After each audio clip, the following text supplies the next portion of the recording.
Dati doon sa inalisan kong lugar, mga malaking gulungan na vulcanize ko, gulungan truck. Dito, dahil walang highway, hindi sa tricycle ako nagtutok. Nagtayo ako ng vulcanizing para makatulong sa mga tricycle driver na hindi na ba lalayo, bababa sa bayan, bababa sa highway na magpa-vulcanize. Kaya dito natatakbo sa akin. Yung pupunta dito sa akin, kuminsan 2, 3. Kuminsan sa sunod na araw, may biglaan 5 na nakapila.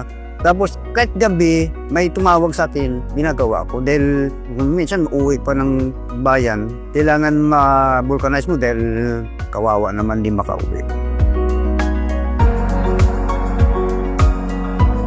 Halimbawa, may dumating na 3, hindi maka 150 ako. Kung tito na ako doon, kaya 3 gulong. Pag magbibili yan ng interior, maraming gidirain po.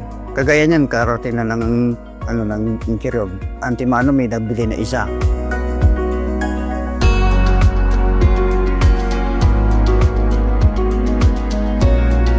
Siyempre masaya dahil nagkaroon ako ng puhunan. Ang kikitain doon na tubo, mano ko sa akin sarili, bingamot.